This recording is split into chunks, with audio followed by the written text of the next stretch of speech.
Welcome back to the deep dive. Today we are tackling a name that I think for centuries has just been a synonym for scandal, for intrigue, for for Renaissance ruthlessness. Lucrezia Borgia. Lucrezia Borgia. But our mission here isn't just to, repeat the legend. We want to take a deep dive into the historical reality of her life. Right. A life that saw the absolute peak of her family's power and then her own really surprising transformation.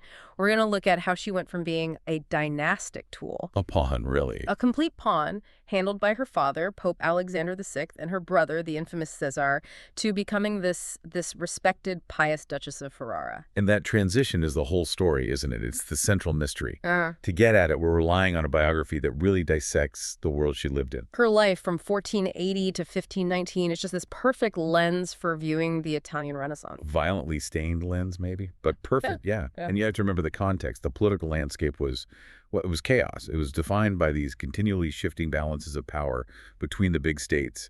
Milan, Naples, Venice. Exactly.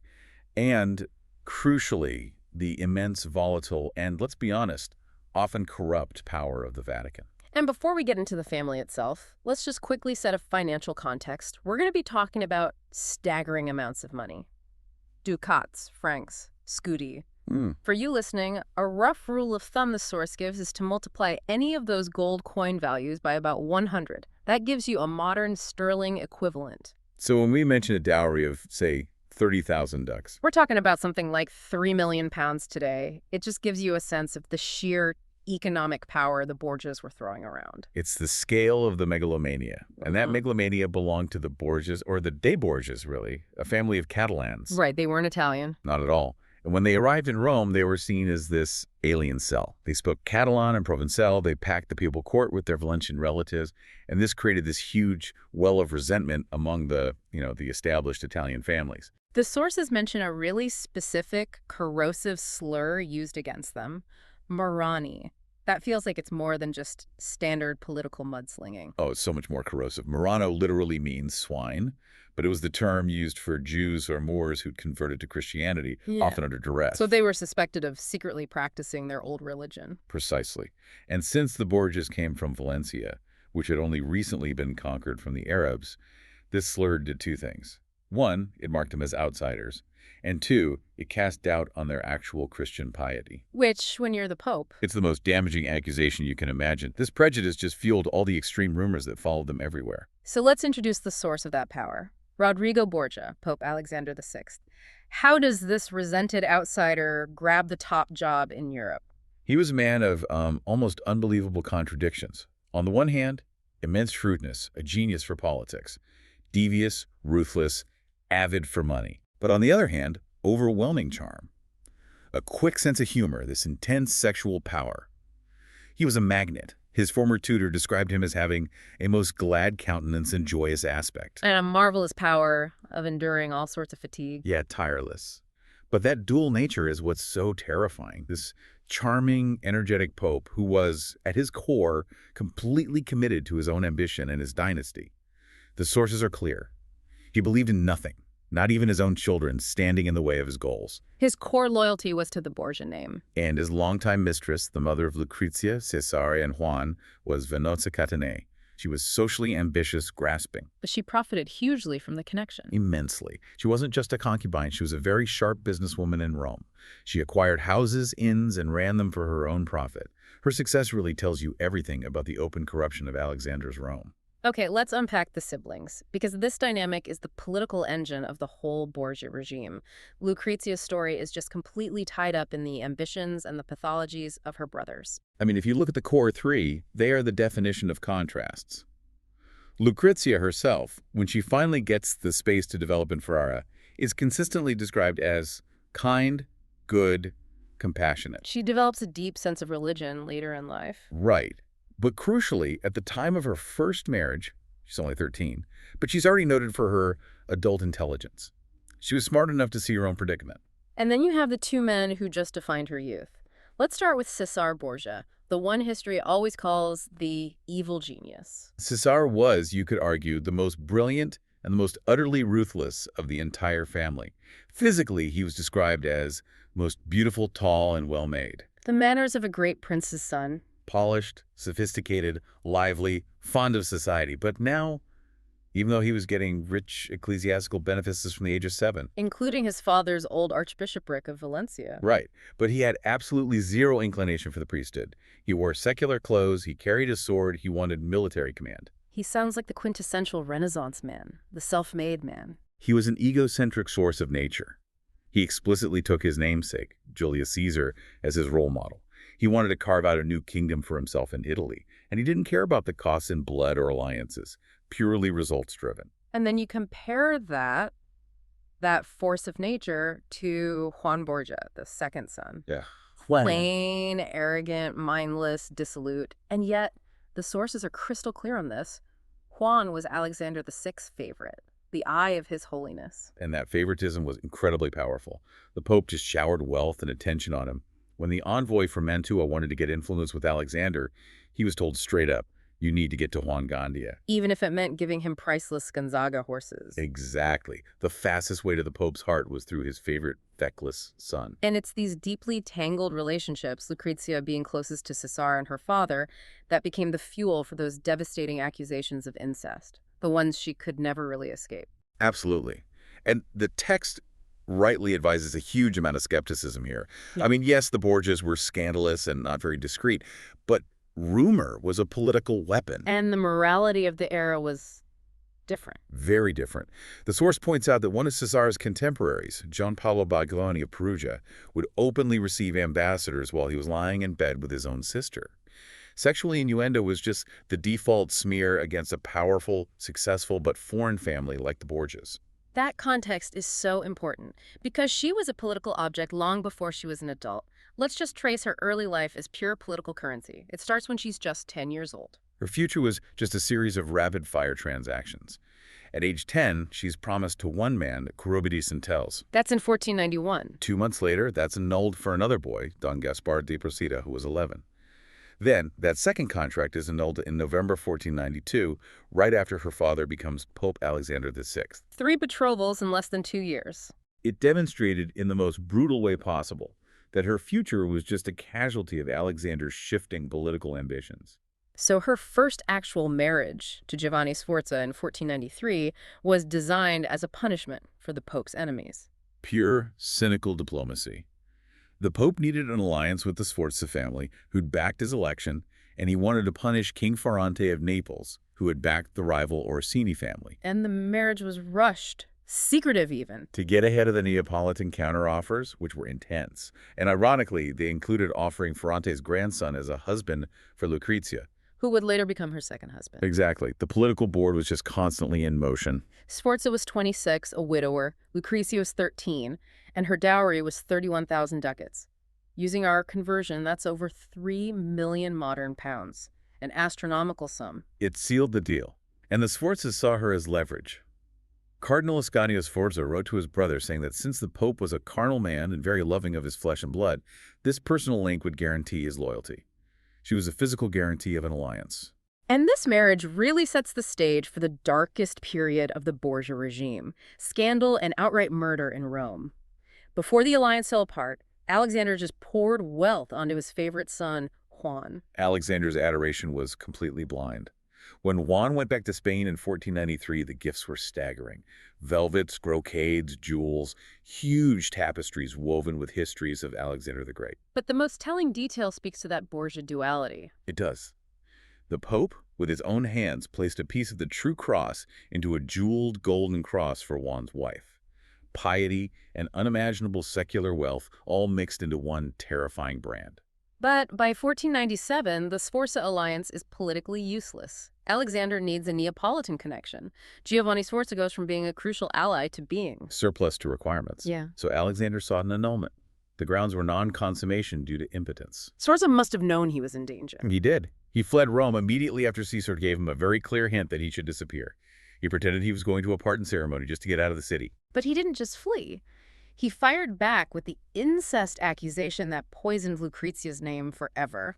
That was his revenge. He defended himself to Duke Hercule by claiming he'd known Lucrezia an infinite number of times and that the Pope only took her away to have her to himself. And even if it wasn't true, the damage was done. The Pope just maintained his claim of non-consummation, but that one line ensured the rumors would follow Lucrezia for the rest of her life. And as if that wasn't enough scandal for 1 year, 1497 also gives us the shocking murder of Alexander's beloved son, Juan Gandia. The favorite. Yeah. And totally undeserving of the honors he received.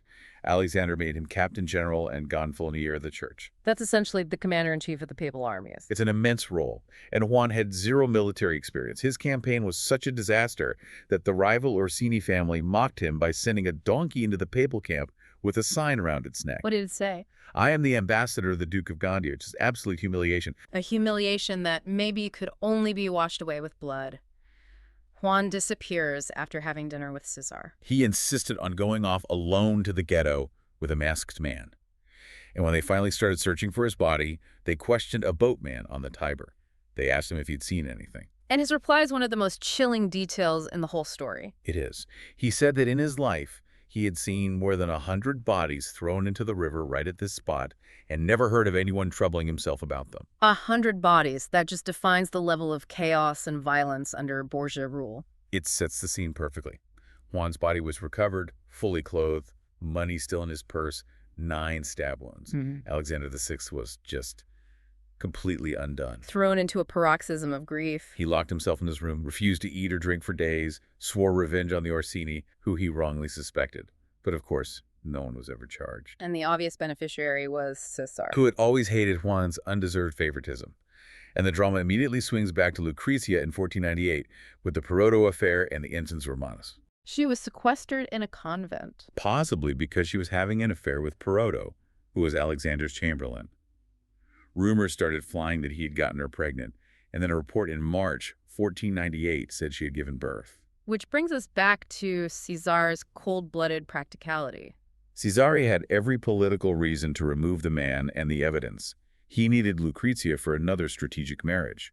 Perodo was allegedly stabbed to death by Cesar himself as he hid under the Pope's cloak. And the blood spurted onto the Pope's face. A clear, brutal message that Cesar would cross any line, even in the Pope's most personal space. And the child of this affair, Giovanni Borgia, the infans Romanus, the rumors around his parentage were wild. The most damaging was that he was the product of incest between Lucrezia and her father, which the sources say is almost certainly unfounded. But the Borgias handled his legitimacy in a very strange way. They issued 2 separate bulls, 2 papal decrees. Right. One was kept secret, and it named Cesar as the father. The other was public, and it named Alexander VI as the father. Why the 2? Why the confusion? It's strategic ambiguity. It allowed them to legitimize the boy and make sure he held Borgia lands, but it also let them control the narrative. By claiming the Pope was the father, maybe they were signaling that this child belonged to the whole Borgia dynasty, confusing everyone just enough to protect his status. So with all that chaos behind her, Lucrezia moves on to the next alliance. Her second marriage, to Alfonso, Duke of Sicily, in 1498, this was Alexander's big pivot back to Naples. It was a very strong match on paper. Alfonso was handsome, and the families were already linked. Lucrezia's half-brother, Geoffrey, was married to Alfonso's sister, Sanzia. This is supposed to be a solid, long-term bond. The wedding itself sounds like it was another massive Borgia performance piece, mostly orchestrated by Cesar. Oh, it was a huge display of power at the Vatican. The Pope presented this magnificent silver service. Cesar was in charge of the entertainment, and he set up these spectacular tableaux. With mummers dressed as animals. Yeah. Geoffrey, the brother-in-law, was a sea goose, and Cesar himself appeared as a unicorn. A unicorn. A symbol of purity. The irony. The irony is staggering. But even with this huge dynastic event going on, the sources note that Alexander couldn't hide his personal obsessions, particularly his mistress, Julia Farnese. He was always transparent about his appetites. Completely. He'd obsess over her in letters, praising her beauty, and he'd compare her to other women. He called one woman a mere lantern near a sun, compared to Julia. That was the family environment Lucrezia was living in, just tangled with sexual politics and ego. And all this time, Cesar's ambition is just moving at light speed. His career takes off after he pulls off this daring escape from French custody. He was unbelievably resourceful, disguised as a groom. He infuriated the French king by leaving behind trunks just loaded with stones, a sign of pure contempt. And Alexander then forms a holy league against France. It's a total political reversal. By 1498, Cesar finally gets to renounce his cardinalate, which he always hated, and the new French king, Louis XII, makes him Duke of Valentinois, Duke Valentino, and that sets him on the path to conquer the Romagna. He wasn't just conquering, he was building his own kingdom, seizing cities like Imola and Forlì. And he did it against intense resistance. There's the famous story of Caterina's Riario, the virago of Forlì, trying to poison the Pope with poisoned letters. But Cesar was unstoppable. He was. He was realizing his father's ambition for him to create this powerful, independent Borgia state. The Mantuan agent at the time, Cataneo, he saw the scope of it. He wrote, "The Pope plans to make him great and king of Italy if he can." And this huge ambition immediately doomed Lucrezia's Neapolitan alliance. Cesar needed France, not Naples. The pivot was swift and it was ruthless. Alfonso Bicexli, Lucrezia's handsome, innocent husband, he realized his political usefulness was over. He was convinced he was going to be murdered. So he fled Rome in terror. But he came back. Lucrezia and the Pope convinced him it was safe. But it wasn't. He was attacked on the steps of St. Peter's itself. Received 4 serious wounds, but he was recovering. He was. And Lucrezia was attending him devotedly, along with his sister Sanzia, who, to make things even more complicated, was now Cesar's mistress. Lucrezia was even preparing his food herself. Right, trying to protect him. But Cesare just saw the recovery as an annoying delay. A delay of the execution. Exactly. He walked into the sick room, claimed Alfonso was plotting against him, which was a convenient lie, and had his henchman, Michelato, finish the job, strangle him in his bed. This was the second murder directly tied to Lucrezia's marriage status. And it was pure terror, designed to show everyone the Borgias were absolutely ruthless. The fear across Italy was palpable. The Florentine envoy wrote home a warning to his government. He said, "These, the Borgias, are men to be watched." This one act just cemented the Borgia name as a symbol of political violence. And Lucrezia? She was thrown into intense grief. She retreated to Nepi to mourn. But her father, Alexander VI, the Venetian envoy, reported he was growing younger every day, totally untouched by it all. So Lucrezia's grief was, well, it was temporary in the face of Borgia planning. Within weeks, Alexander and Cesar are already planning her 3rd marriage. This time, it's the big one. The political showpiece. A marriage to Alfonso d'Este, heir to the powerful Duchy of Ferrara. This was meant to be the crown jewel of their power. Maximum political leverage. But this was, as you said, a tough nut to crack. The Duke of Ferrara, Ercole Resta, he resisted this bitterly. He was one of Italy's most established princes, and he saw the Borgias for exactly what they were, dangerous upstarts. He wanted a French bride for his son, and he famously called the Borgias secret Jews. His resistance was driven by fear, right? He knew the consequences of letting a Borgia into his family. His reasoning was totally sound. He said that if he accepted the marriage, the Pope will immediately become our enemy and always by every means will seek to ruin us. Yeah. He knew they wouldn't stop until they controlled Ferrara. But he was pressured into it. By the King of France, Louis XII. He needed the Pope's goodwill for his campaigns in Italy, and he eventually just forced Ercole to agree. So the King of France basically married Lucrezia off for the Borgias. Ercole's conclusion was that the practical overcame the honorable. A perfect summary of Renaissance politics. The dowry alone was 100,000 ducats. That's 10 million modern pounds paid by the Vatican. But there was a key and a very painful unspoken condition. Lucrezia had to leave her son, Rodrigo Bisegli, who wasn't even 2 years old, in Rome. Why was that so essential? She had to arrive in Ferrara looking like a virgin bride, or at least a bride without inconvenient political baggage. The Este family did not want a Neapolitan heir living in Ferrara. Even though Rodrigo was given a huge allowance and made a duke, that separation must have been devastating. Absolutely. And to manage the public story even more, they had to deal with the infans Romanus, Giovanni Borgia. Right, to avoid those awkward memories. Precisely. They publicly restated the 2 bulls of legitimation. Lucrezia actually carried the documents with her to Ferrara, and she specifically used the public one, the one naming Alexander VI as the father, to kill the rumors that the boy was her son. They were meticulously controlling the narrative. And it was during these meticulous, high-stakes negotiations that the Borgias committed the act that just cemented their infamy forever, the Vatican orgy, October 1501. This is the event that has defined them for history. And it was recorded in detail by the master of ceremonies, Burchard. It was in Cesar's apartments. 50 courtesans were there. After supper, they danced, first clothed, then naked, and then it got worse. What exactly did Burchard record? He described lighted candelabras on the floor and chestnuts thrown among them. The prostitutes had to crawl naked between the camels to pick them up. And the most horrifying detail is who was watching. The Pope, Duke Valentino, that's Cesare and Lucrezia, all present looking on. And prizes were offered. Silk mantles, boots to whoever had sex with the prostitutes the most times. It's just so hard to reconcile the Lucrezia, who later becomes so pious, with the woman who allegedly watched this. And the Ferrari's envoys were in Rome at the time. The political risk must have been huge. How do you maintain a political facade when that kind of story leaks? And it did. The fallout was immediate. A vitriolic diatribe started circulating in Venice, calling the Borgias worse than the Scythians, more cruel than Caligula. And it specifically mentioned the murders and this chestnut supper. Explicitly. And the Borgia reaction, Alexander VI thought it was funny. He laughed at it.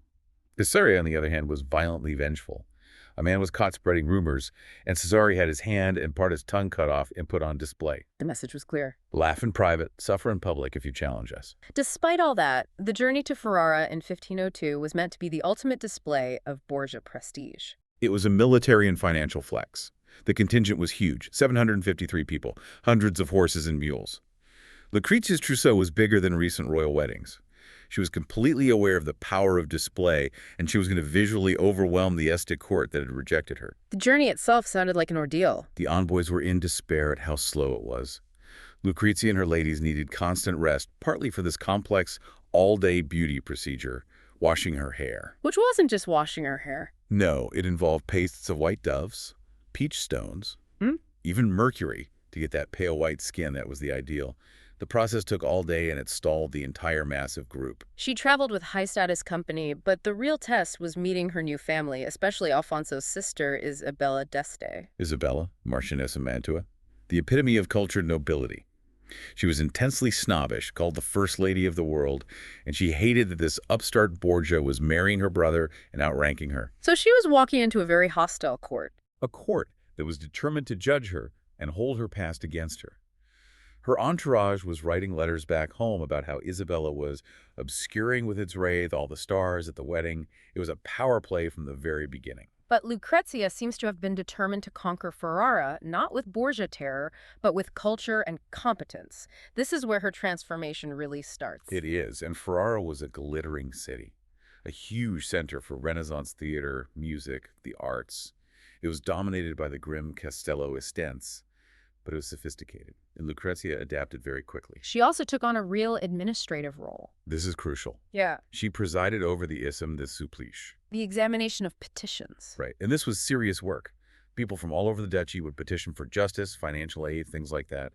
By presiding over this, Lucrezia was seen publicly delivering justice and mercy. So she was building her own political legitimacy. Completely separate from her notorious name. The sources say she did it with intelligence and good grace.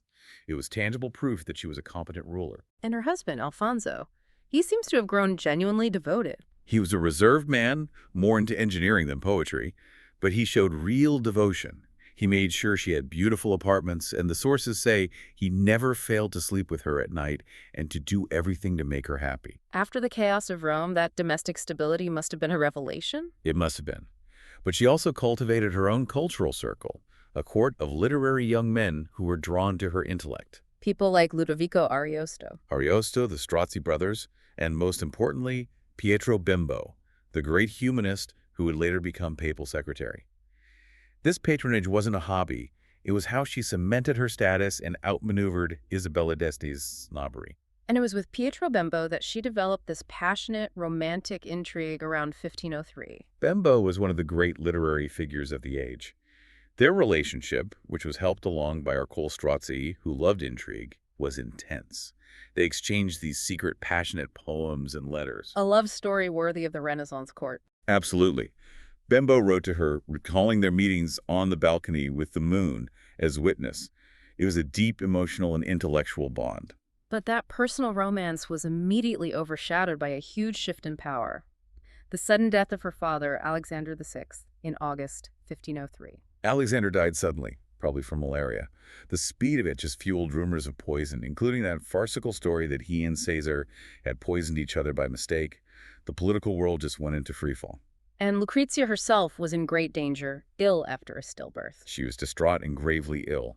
It's noted that Caesar, who'd come secretly from Milan, visited her while she was being bled, held her foot, and told her jokes to distract her. A rare moment of genuine affection. And her lover, Bembo, wrote to her. He did. He advised her to show most rare self-possession, reminding her that her spirit should be inured to shocks of fate. Caesar's fate, however, was sealed. He was also severely ill, and he was immediately arrested by the new pope, Julius II, Giuliano della Rovere, who had been Alexander's lifelong bitter rival. The Borgia era was just over in a matter of weeks. Cesare lost everything. Everything. He was eventually double-crossed and shipped off as a prisoner to Spain.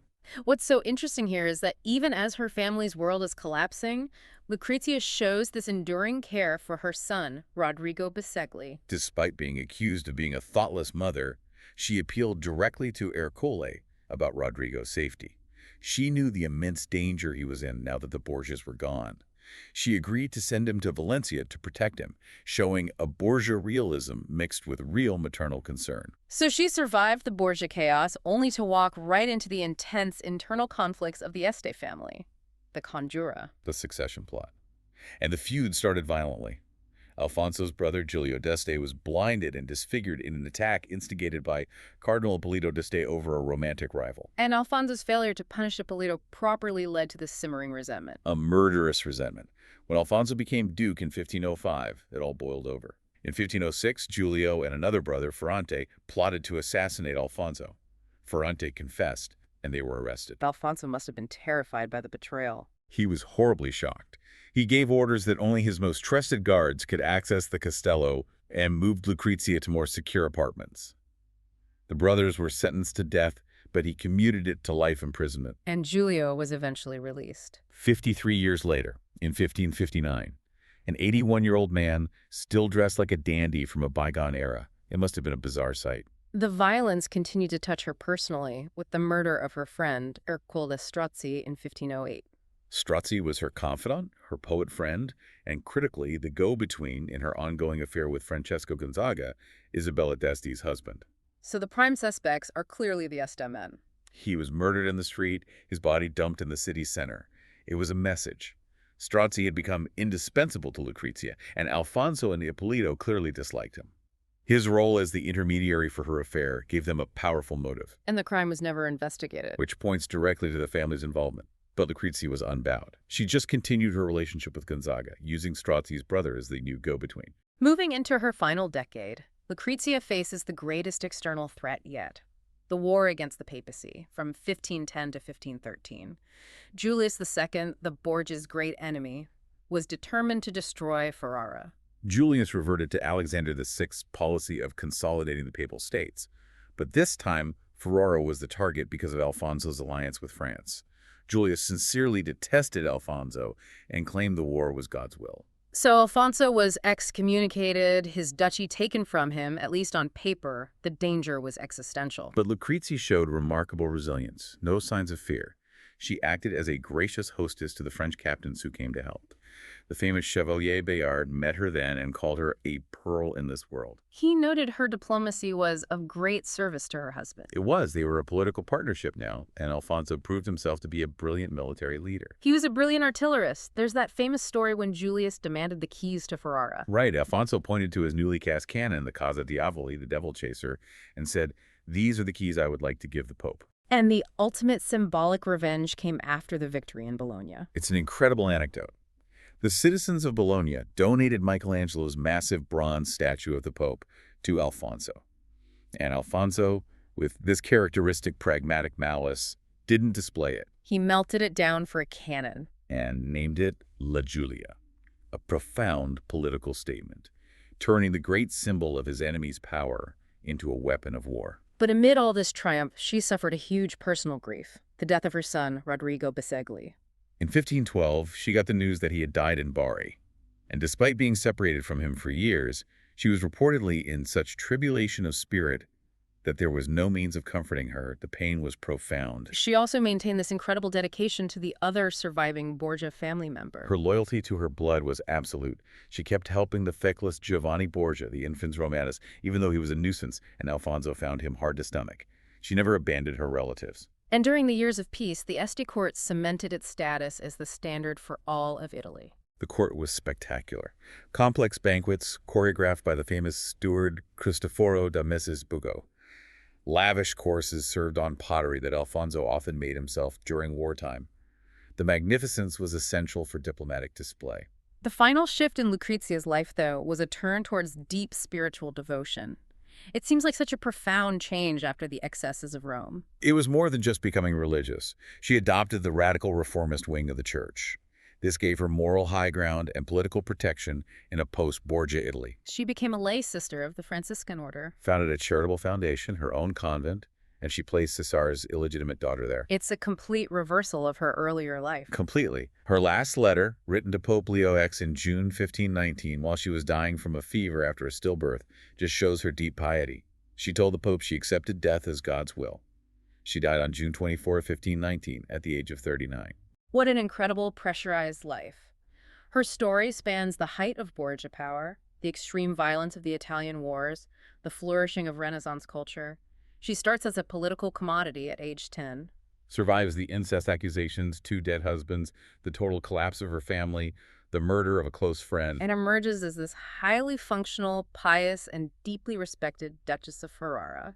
Her entire existence was defined by the relentless demands of the Borgia men and then the pragmatic demands of the Este dynasty.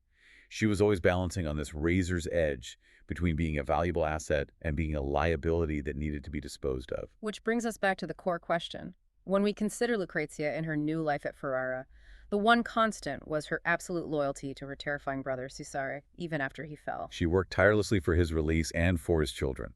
So, given the relentless violence of the men around her, Alexander, Cesare, even Ippolito d'Este, we have to wonder. How much of her renowned kindness and compassion? The piety, the administrative work. How much of that was her true inner self finally blossoming, and how much was a sophisticated, necessary defense mechanism? In a family where loyalty often proved more fatal than enmity, cultivating virtue, competence, and public piety was maybe the ultimate strategic move. The best way to ensure that she and her surviving children lived to see another day. It's a fascinating and a very disturbing riddle left behind by the Renaissance Duchess.